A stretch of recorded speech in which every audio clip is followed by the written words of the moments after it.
부동산 공인중개사 이근탁입니다. 네, 2035년 화성도시기본 계획 계속 읽어보고 있습니다. 지난 시간에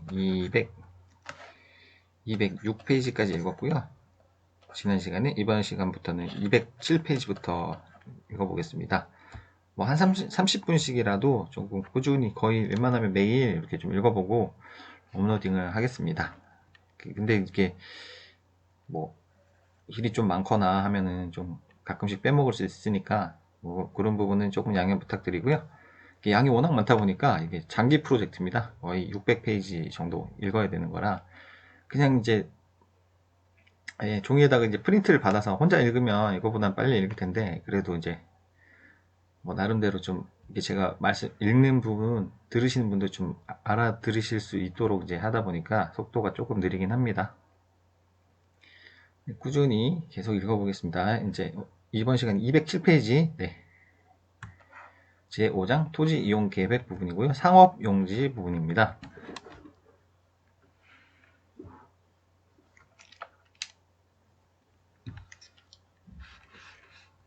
네, 산정 기준 보시겠습니다. 상업 용지 소요 면적은 이용 인구에 의한 방법으로 추정한다고 합니다. 상업 용지의 이용 인구는 경제 활동 가능 인구 비율과 취업률을 적용하여 산정을 한다고 합니다. 그래서 상업용지 산정 기준, 상업용지는 아무래도 뭐 주거지역하고 더불어서 땅값이 제일 이제 비싼 지역이니까 이런 부분도 조금 눈여겨보시고 토지 쪽에 관심 있으시면 그럴 필요가 있을 것 같습니다. 계획인구는 어제 지난 시간에도 보셨지만 2035년에는 화성시 전체 계획인구가 119만 6천 명, 경제활동 가능 인구 비율은 한 88.2% 정도 된다고 보고 있고, 취업률은 97% 이렇게 계획을 하고 있고, 상업용지 이용인구는 102만 3,350명 정도 이렇게 추정을 하고 있다고 합니다. 그리고 이용인구에 의한 수요 추정입니다. 목표 연도 2035년 상업용지 소요 면적은 9.548제곱킬로미터로 산정된다고 합니다. 그래서 이제 표는 이제 맨 마지막 최종 목표인 2035년 것만 보겠습니다. 인구는 뭐 102만 3,350명 정도 되고, 이제 도심 상업, 지역 중심 상업, 지구 중심 상업 등 비율이 이렇게 분포가 되고, 각종 수치는 이 정도 되겠습니다. 혹시나 여기 도표가 필요하시면 이게 아마 그 통계 연보라는 자료가 있거든요. 통계 연보 각 그 시도별로 인구는 얼마가 되고, 뭐 학교 수는 몇 개가 되고, 각종 관공서 수는 몇 개가 되고, 그 지역의 뭐 농산물 그 생산량은 얼마나 되고, 온갖 자료들이 다 있는 이런 통계 연보라는 게 있습니다. 이런 거를 화성시 걸 찾아보시면 아마 자세하게 나올 겁니다.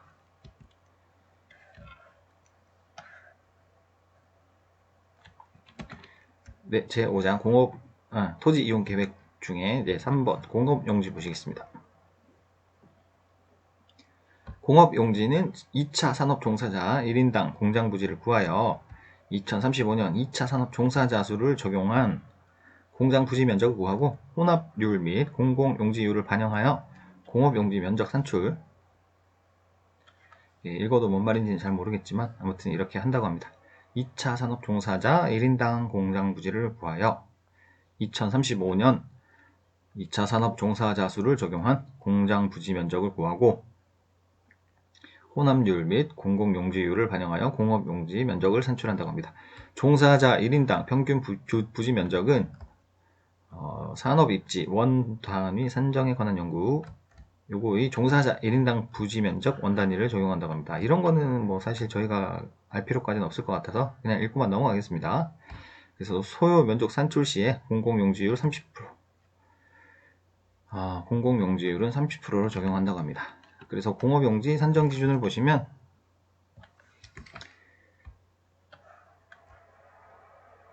종업원수는 37만 4,196명 2차 산업인구 기준이고요. 종업원당 평균 부지 면적은 약 140제곱미터 정도 된다고 합니다. 이거는 산업 입지 지원 단위 산정에 관한 연구, 입지 원단위 적용에 관한 내용이고요. 공업 용지율은 80%, 공공 용지율은 30%를 적용한다고 합니다. 그래서 이렇게 계산식이 나오게 되겠습니다. 계산한 결과는 59.871.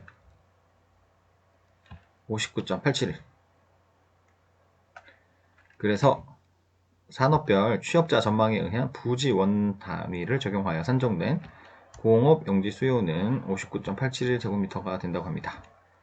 뭔 말인지는 모르지만 일단은 그냥 읽어보겠습니다.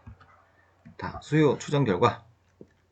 그래서 토지 수요 예측 결과 주거 용지는 80.371제곱킬로미터, 상업 용지는 9.548제곱킬로미터, 공업 용지는 59.871제곱킬로미터 등 2035년 총 149.710제곱킬로미터가 필요한 것으로 산정된다고 합니다. 그래서 외 거를 표로 그대로 만들었습니다. 그래서 총 149.790제곱킬로미터 소요된다고 합니다. 네, 3. 토지 이용 계획 가 용도 구분 및 관리입니다. 기본 방향. 네, 토지를 어떻게 이용할 건지, 개발 여건의 변화에 효율적 대응, 화성시의 개발 여건 및 수요에 적절하게 대응 및 관리할 수 있는 토지 공급 지표를 제시합니다. 그리고 개발의 효율성을 위한 집중적 토지 이용을 원칙으로 하되 생활권별 균형을 유지한다고 합니다. 그리고 쾌적한 도시 환경의 유지를 위한 개발 밀도를 설정하고요. 화성시의 자연생태지역을 최대한으로 보존하면서 쾌적한 도시 환경이 조성될 수 있는 수준으로 개발 밀도를 설정한다고 합니다. 개발 밀도는 도시 중심에서 개발이 이루어지는 지역을 중고밀 수준으로 하여 밀도가 1헥타르당 고밀이 헥타르당 200명, 중밀 정도가 150명, 네, 저밀이 100명 헥타르당 이랬던 것 같습니다. 1헥타르당. 그러면 중고밀 수준이면 뭐 200명에서 헥타르당 200명에서 150명 정도 이렇게 잡고 있나 봅니다. 그리고 자연환경이 양호한 지역 중심에서 개발이 이루어지는 지역은 중저밀. 그럼 이거는 150에서 200명 정도, 100명 정도 들어가게 이렇게 계획을 짠다고 합니다. 도시 중심 쪽은 중고밀. 그래서 뭐 다른 도시가 아닌 자연환경이 양호한 중심은 중저밀.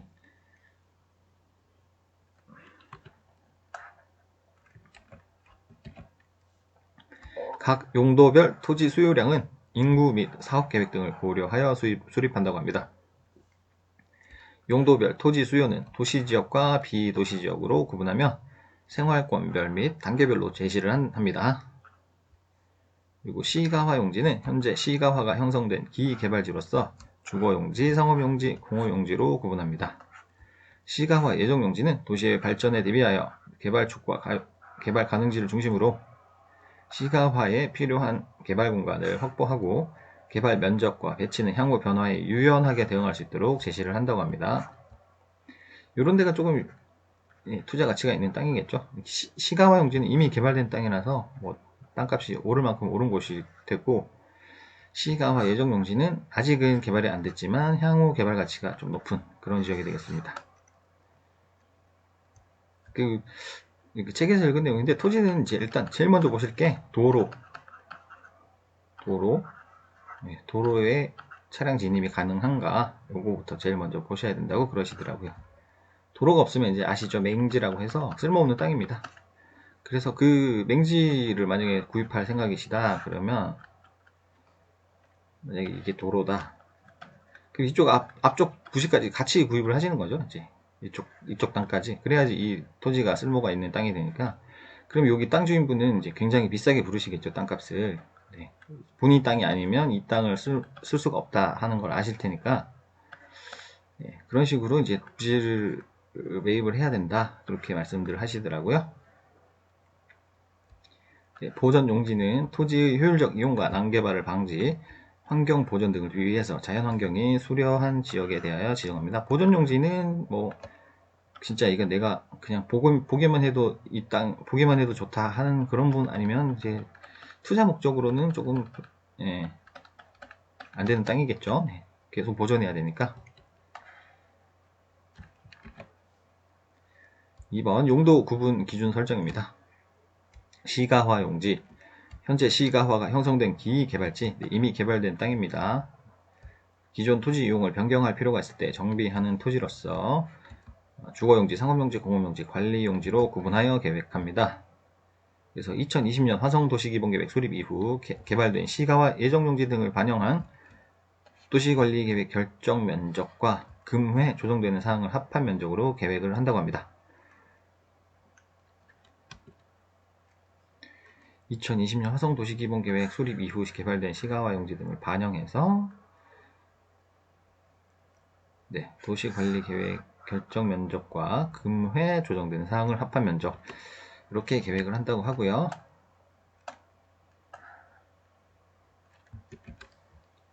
주거용지는 목표 연도 인구 소용을 위한 주거용지 확보 중 타 법에 의해 추진 중인 사업지구 내 면적 변경 및 주변 현황을 고려하여 주거용지로 전환이 필요한 지역 또는 2020년 화성도시 기본계획 기승인 이후 면적이 일부 변경된 지역 등을 포함하여 계획을 한다고 합니다. 그리고 상업용지, 상업용지는 인구 및 도시기능의 분산과 생활권, 위계별 규모에 따라 계획을 하고요. 개발 사업지구 내 상업용지 면적 변경, 도시관리계획상 용도지역 변경, 상업에서 주거 등을 이런 내용을 포함하여 계획을 한다고 합니다. 공업용지, 공업용지 계획은 일반 산업단지 개발계획에 의거하여 계획을 하고요. 2020년 화성도시기본계획 기승인 이후 추가 물량 배정 및 향후 산업단지 계획을 반영하여 계획합니다.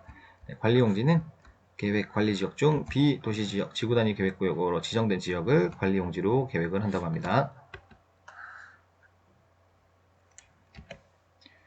네, 제5장 토지 이용 계획 보고 계시고요. 이제 큰 발로 양괄호 2번 시가화 예정용지 기본 방향 보시겠습니다.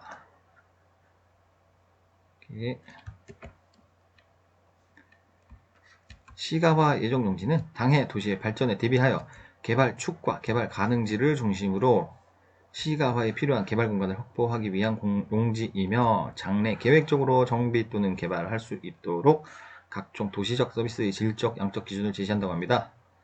네, 이런 땅을 사셔야 되겠죠. 이제 아직까지는 개발이 안 됐지만 장래 개발될 가능성이 높은 땅들. 그 중에서도 이제 용도 지역별로 좀 투자 가치가 있는 땅을 보면 계획관리지역, 이 땅이 좀 좋다고 하시더라고요. 토지 투자 전문가분들이 계획관리지역. 이제 관리지역이란 거는 아직 이제 도시지역은 안 됐는데 도시지역으로 될 가능성이 높은 땅을 이렇게 계획해서 관리하겠다. 이런 지역으로 이제 지역을 설정하는 지역이거든요. 그러면서 이제 당연히 토지가 있으면 도로는 접해야 되고요. 이게 건축법상 이게 도로에 접하는 그 기준 당연히 충족해야 되고, 그리고 또 만약에 건축물을 지으시려면 그 건축물을 지을 수 있는 그 대지의 최소 면적이 있습니다. 네, 그것도 고려를 하셔야 될 것 같고, 그래서 지금은 가격이 저렴하지만 나중에 향후 가치가 오를 만한 지역은 계획관리 지역이다. 네, 이런 얘기들 하시더라고요. 그리고 지난 시간에도 잠시 말씀드렸지만 그 지역에 땅을 샀는데 개발하다가 이 땅 속에서 이제 유물이 나오면 이제 난리가 나죠. 큰일 나죠. 그래서 이런 것도 좀 고려해 볼 필요가 있습니다. 이거 지난 시간에도 말씀드렸지만 그 유물 이제 발굴 비용, 이거는 토지 소유자가 냅니다. 이거 정말 저 이해가 잘 안 됐는데 아무튼 토지 소유자가 이거 발굴 비용을 낸다고 합니다. 그리고 이게 발굴이 됐을 때 현장 보존을 하느냐 아니면 그냥 다 캐내서 박물관으로 보내느냐, 이거 되면은 더 이제 그 땅을 거의 못 쓴다고 보시면 되는 거고, 현장을 보존해야 되는 거, 뭐 옛날 주택지 뭐 이런 거 있잖아요. 뭐 성터 뭐 이런 거는 현장에서 보존할 수밖에 없는 것들이니까, 그래서 이런 거 잘 고려하셔야 될 것 같고, 그래서 땅 사서 토지 그 개발하다가 이런 거 출토되면 그냥 그 땅을 버리시는 경우도 있다고 하더라고요. 이거 어차피 개발하려면 발굴 비용까지 자기가 부담해야 되니까 그래, 네, 토지 투자하실 때 네, 고려해야 될 사항이 뭐 한 요 정도 되는 것 같습니다. 제가 일단 아는 거는 뭐 그 외에도 수많은 그런 고려 사항들이 있겠지만 제일 기본적으로 확인해야 되실 게 도로와의 관계, 그리고 이게 건축이 가능한 토지인가, 가능성이 있을 만한 토지인가, 향후 그런 개발이 가능한 토지로 변경할 수 있는가, 네, 용도 변경이 가능한가, 그리고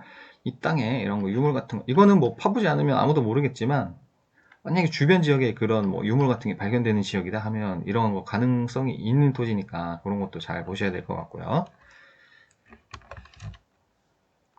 그리고 시가와 예정용지는 목표 연도의 인구 규모 등 도시 지표를 달성하는 데 필요한 토지 수요량에 따라 목표 연도 및 단계별 총량과 주 용도로 계획하고 그 위치는 표시하지 않습니다.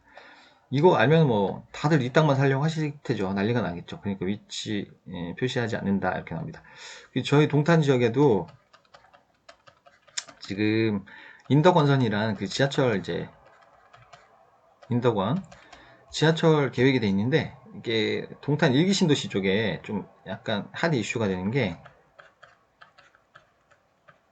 그 인입선이라고 해서 이렇게 동탄역으로 바로 보낼 거냐 이렇게 꺾어서 보낼 거냐 뭐 이렇게 보낼 거냐 하는 이 노선이 아직 결정이 안 됐더라고요. 그래서 제가 철도 시설공단에 이렇게 전화를 해서 이거 공문 나온 거 볼 수 없겠느냐 문의를 드렸더니 일반인한테는 비공개라고 합니다. 일반인 비공개.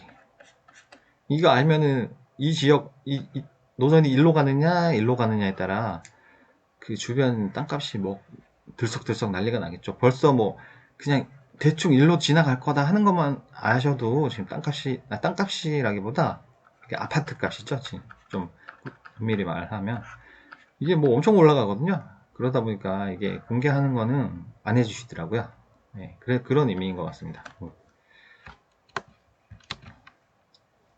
그래서 시가화 예정용지에 개별 용도 지역을 부여하기 위해서는 지구 단위 계획을 수반하도록 하여 도시 무질서 개발을 방지하고 토지의 계획적 이용 및 개발을 도모. 뭐 이런 내용들 단어 같은 거 뜻을 혹시나 궁금하시면 이거 찾아보시는 법률이 국토의 계획 및 이용에 관한 법률 이런 법률이 있습니다. 이거 제가 하나하나 다 읽어보고 설명 뜻까지 다 찾아보면 좋은데 그러면 진도를 못 나갈 것 같아서 이 법을 찾아보시면 이런 단어들이 뜻이 다 이렇게 나와 있습니다. 예. 용도 지역 뭔가 시가와 예정 용지는 뭔가 뭐 이런 거 국토의 계획 및 이용에 관한 법. 이 법이 거의 우리나라 국토 계획하는 거의 제일 기본적인 약간 성경책 같은 법이라고 보시면 될 것 같습니다.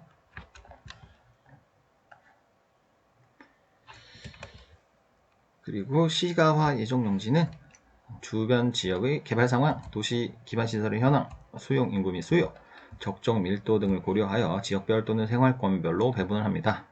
시가화 예정용지 세부 용도 및 구체적 위치는 다음 각 호의 기준에 따라 생활권별 발전 방향 및 공간 구조 등을 반영하여 도시 관리 계획을 통해 결정합니다. 이런 거 이제 시가화 예정용지로 개발 계획이 있다 하는 토지가 이제 내부적으로 선정이 되잖아요. 그러면 이게 나중에 국가 이게 그 타당성 평가 같은 거를 용역을 주더라고요. 그 다른 업체들에 이렇게 개발할 땅을 선정을 했는데 어떻게 개발하면 좋은지 그런 개발 계획이나 그런 환경성 검토, 이런 타당성 등을 제시해서 갖고 오시오 하면서 용역을 주거든요. 그래서 요런 논문이나 이런 연구 결과가 나왔다 하면 거의 이게 이제 그 뭐 예타라고 말씀들 많이 하시나요? 뭐 예비 타당성 검토 이런 거. 그래서 이런 검토가 들어갔다 하면 이 땅이 진짜 이제 거의 개발될 확률이 높은 땅이거든요. 이런 거 이제 잘 찾아보시는 게 좀 능력입니다. 이제 기본 계획을 보시고 이 지역이 시가와 예정용지로 지정이 되겠는데 하시면서 어떤 지역인지 구체적으로 예비 타당성 조사 뭐 이런 게 나오는지 이런 거 이제 찾아보시는 게 능력입니다.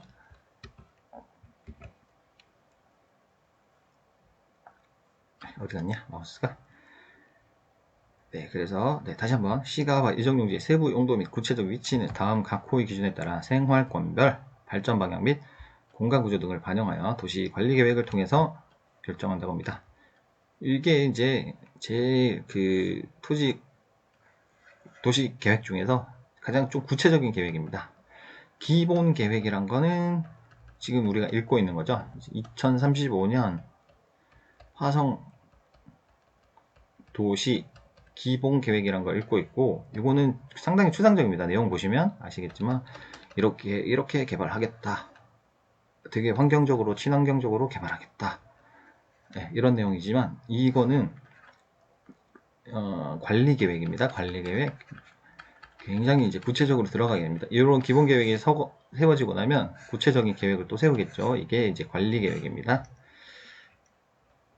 그 상위 계획의 개발 계획과 조화를 이루고 개발의 타당성이 인정되는 경우 지정합니다. 그리고 도시 여건의 급격한 변화 등 불가피한 사유가 있는 경우에는 목표 연도의 총량을 유지하면서 단계별 수요량의 30% 내에서 조정할 수 있습니다. 도시지역의 자연녹지지역과 관리지역의 계획관리지역, 그리고 개발진흥지구 중 개발계획이 미수립된 지역, 이런데 우선 지정토록 하고, 이런 거 중요한 내용이겠죠. 시가화 예정용지 지정을 할 때는 도시지역이지만 자연녹지, 좀 일단 산림이 좋은 이런 데나 아니면 관리지역의 계획관리지역, 네, 요거. 그리고 개발진흥 지구 중 지구를 따로 지정할 수 있다고 이전 시간에 말씀드렸죠. 개발진흥 지구란 게 있습니다. 그 중에 개발 계획이 미수립된 지역 등에 시가와 예정 용지가 우선 지정된다고 합니다. 그러면 이런 땅들부터 살펴보시는 게 좋겠죠. 우선 아까도 말씀드렸지만 계획관리 지역이 이제 좀 투자하시기 괜찮은 토지라고 합니다. 일단 도로 조건 만족해야 되고 건축이 가능한 기본 면적 이상이 된다면 그런 계획관리 지역, 이런 게 투자할 가치가 있는 땅입니다. 그리고 그 외의 지역에 대해서도 도시의 장래 성장 방향 및 도시와 주변 지역의 전반적인 이용 상황에 비춰볼 때 시가화가 필요한 지역에 지정을 한다고 합니다. 다시 한번 이제 그 위의 내용들을 이제 깔끔하게 표로 요약을 해놨습니다. 그래서 시가화 예정용지 계획 방향 보시면 대상 지역은 도시 지역의 자연녹지 지역, 그리고 계획관리 지역 및 개발진흥지구 중 개발 계획이 아직 미수립된 지역에 요거를 먼저 우선 선정하고, 도시의 장래 성장 방향 및 도시와 주변 지역의 전반적인 토지 이용 상황을 고려하여 시가화가 필요한 지역, 이런데 선정을 합니다. 대상 지역을. 그리고 계획 방향 보시면 개발 용도 지역 부여를 위해서는 지구 단위 계획 수립을 수반합니다. 그리고 도시의 무질서 개발 방지 및 토지의 계획적 이용 개발 유도합니다. 이거 지구 단위 계획이란 거 잠시만 찾아보고 가겠습니다. 제가 잠시 설명드렸지만 이제 법제처라는 사이트에 들어가셔가지고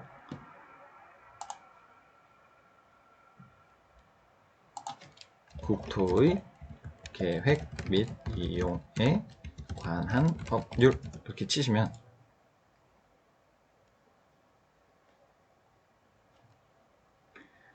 그래서 지구 단위 계획은 뭔가 도대체?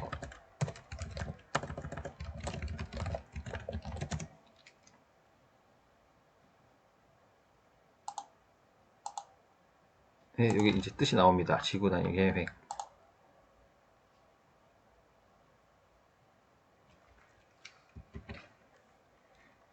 도대체 지구 단위 계획은 뭔가?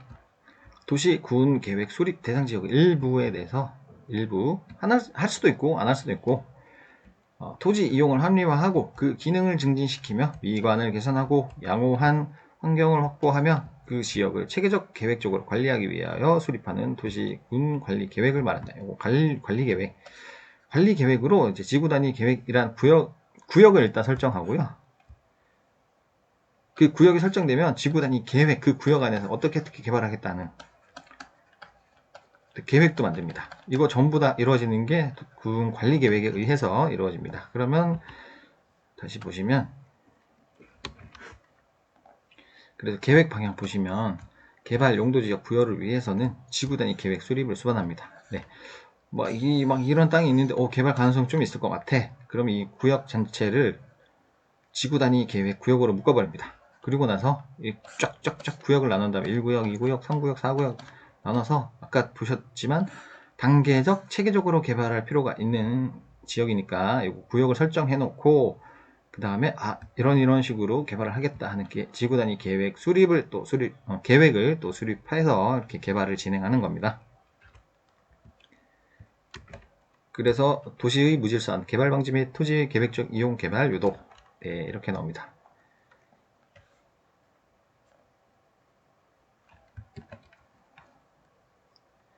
네, 제5장 토지 이용 계획 계속 읽고 계시고요. 일반 운영 계획입니다. 시가화 예정 용지를 유형별로 주거형, 공업형, 복합형으로 구분하고 주공복 단계를 4단계 구분하여 생활권별, 인구배분계획, 교통계획 등을 감안한 단계별 적정 수준을 유치토록 계획합니다. 그리고 효율적 토지자원 활용을 위해서 토지 수요에 따라 개발 방향 설정 및 개발 단계를 부여합니다. 행정 절차가 기진행 중인 사업, 이미 행정 절차가 진행 중인 사업은 1단계로 구분하여 사업성 제고 및 토지 자원의 효율적 관리를 유도하고요. 대규모 개발 사업의 개발 시기 집중에 따라 야기되는 기반시설 부족, 도시환경 저하, 수요 확보 문제 등의 위험 요인을 줄이기 위하여 단계별로 분산 배치를 합니다. 그리고 기후변화, 재해, 취약성 분석 결과 등을 활용하여 폭우, 해수면 상승 등이 우려되는 지역은 가급적 시가화 예정용지 지정을 지양하고 불가피하게 지정 후 개발하는 단계에서는 재해, 취약 요소의 방지 대책을 수립합니다. 왜냐면 이렇게 시가화 용지가 돼서 나중에 도시화가 되고 나면 그때 만약에 이렇게 막 폭우가 쳐서 뭐 재해가 자주 일어나는 지역이다 그러면 이게 피해가 너무 커지잖아요. 그러니까 이런 지역은 웬만하면 좀 지정을 안 하겠다. 당연한 거죠. 네, 시가와 예정용지 체계적 효율적 관리를 위해 배분 기준을 설정합니다.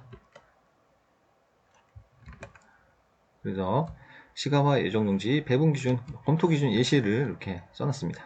그래서 시가화 예정용지 배분 기준을 보시면 상위 계획의 개발 계획과 조화를 이루고 개발의 타당성이 인정되는 지역, 공공기관에서 추진하거나 공공이 참여하는 공영개발 사업 등의 공공사업 여부, 그리고 생활권, 균형 발전을 고려한 개발 사업, 기반시설 설치 및 부담 비율, 개발 이익 환원 여부, 공공기업 부담 비율 등, 그리고 도로, 교통 등 접근성이 용이하고 상하수도 등 기반시설 여건이 갖추어진 지역, 그리고 토지 적성 평가, 재해 취약성 분석, 경사도, 표고, 생태 자연도 등 기초조사 비율,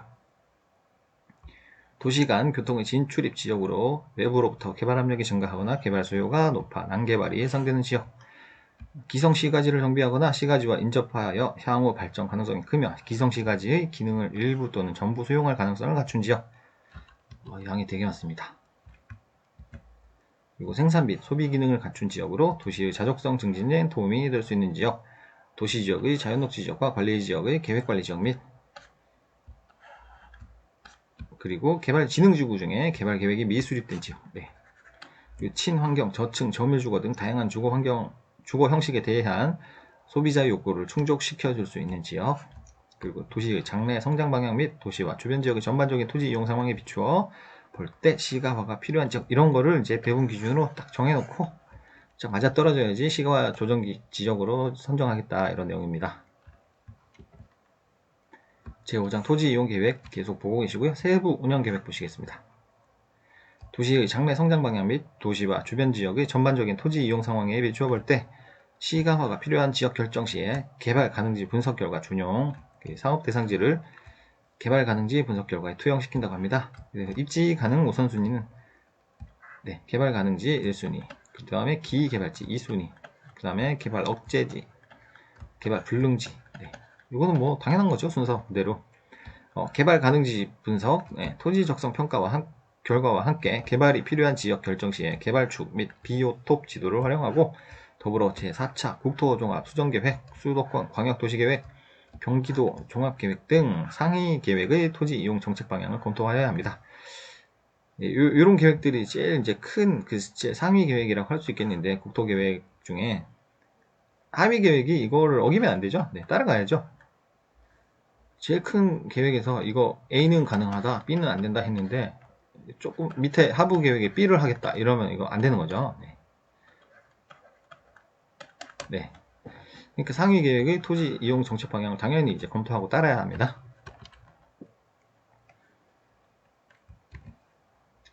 비도시 지역 시가화 예정 용지는 화성시 내 균형 개발을 위하여 다음 각 호의 우선순위에 따라 개발될 수 있도록 유도합니다. 생활권별 우선순위, 서생활권 먼저 개발하고 동생활권은 나중에 개발하겠다. 화성이 이렇게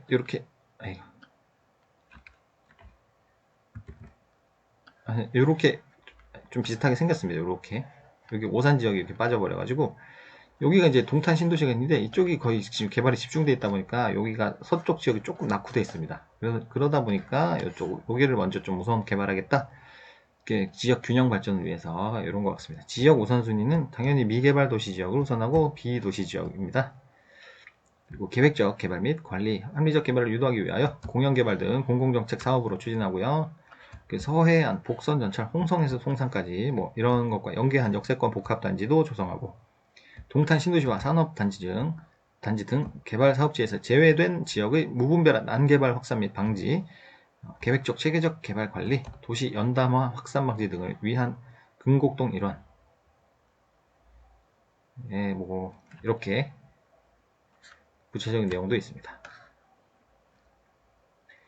금곡동이 사실 뭐 살짝 말씀드리면 화성시 이렇게 이따 치면 여기 동탄 신도시가 이렇게 있거든요. 여기 요 부분이 금곡동입니다. 여기 경계선 딱 도로 하나 딱 지나 있고 여기는 동탄 도로 딱 건너편 금곡동 뭐 이런 식으로. 그래서 이제 도시 연담화가 이제 도시들이 와 뭉쳐서 너무 거대해지는 게 연담화잖아요. 이런 걸 좀 무분별한 개발을 막기 위해서 이게 금곡동 이런 데는 약간 자연 환경을 보존할 수 있는 지역을 설정한다 뭐 이런 내용인 것 같습니다.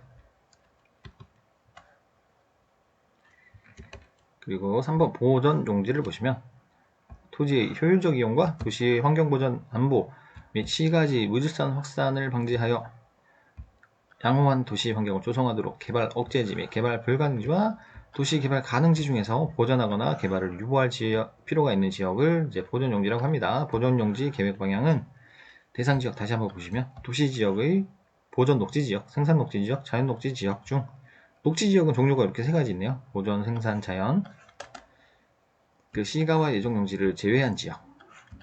그리고 문화재 보호구역, 상수원의 수질 보존 및 수원 함양상 필요한 지역, 호소와 하천구역 및 수변지역 이렇게 되겠습니다. 보호지역도 알아둘 필요가 있으신 게 이런 지역은 땅을 사면 안 된다 하시는 걸 아시려면 이런 것도 알아둘 필요는 있을 것 같습니다.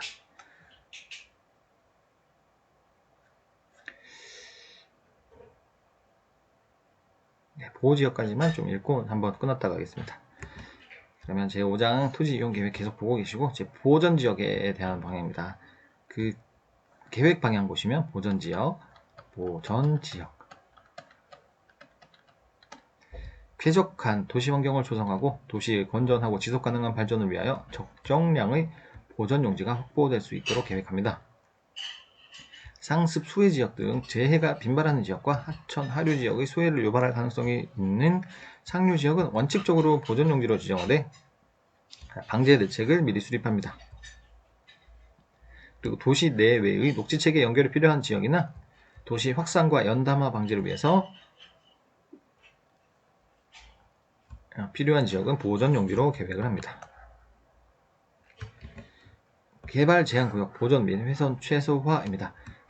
개발 제한 구역은 도시 환경을 보존하고 오픈 스페이스와 녹지 공간을 제공하며 난개발을 방지하는 등 시민에게 제공하는 환경적 가치가 매우 높은 공간으로 도시민의 쾌적한 환경 조성과 지속적인 도시를 위해 보존을 원칙으로 합니다. 개발 제한 구역 해제는 임대주택, 건립, 추모공원 등 공익적 목적에 부합하는 경우에 한해서 제한적으로 공영개발을 추진한다고 합니다. 어떤 되게 좋은 산이 있는데 이쪽에 뭐 전부 다 개발 제한 그린벨트로 다 묶었다가 이쪽에 뭐 좀 필요해서 해제를 하겠다 그러면 이런 공익적 목적에 부합하는 경우에 한해서만 해제를 하겠다. 그냥 막 해제를 해줘버리면 뭐 이게 우리나라 녹지는 없어지겠죠 거의. 그러다 보니까 공익적 목적에 의해서만 해제를 해주겠다. 이런 땅도 뭐 엄청 좀 투자 가치가 높은 땅이겠죠. 당연히 폭등할 가능성이 있습니다. 가격이.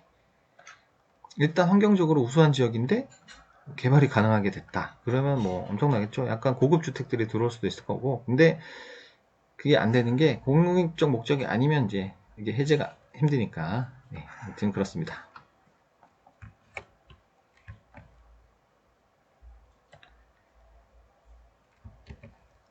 네, 주요 하천변 공공성 확보를 위한 관리 강화입니다.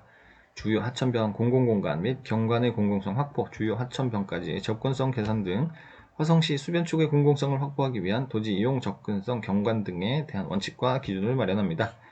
각종 개발사업으로 잠식되고 훼손되었던 생태하천과 소하천을 복원함으로써 체계적인 물길 연결을 통해서 화성시 전역을 도보권에서 접근성이 가능하도록 합니다. 양호한 식생분포지역에 대한 관리 체계 강화입니다. 양호한 식생 보존을 위한 모니터링 체계를 구축하고요. 자연 훼손 우려가 있는 지역은 일정 기간 또는 일정 구간의 출입 제한을 통해서 양호한 식생 분포 지역을 보존합니다. 등산로 복원, 훼손지 나무 심기, 자연 보존 지역 훼손 감시 활동 등 자연 환경 및 경관을 보호 관리하기 위한 지역단체나 주민이 직접 관리하는 프로그램도 실시한다고 합니다.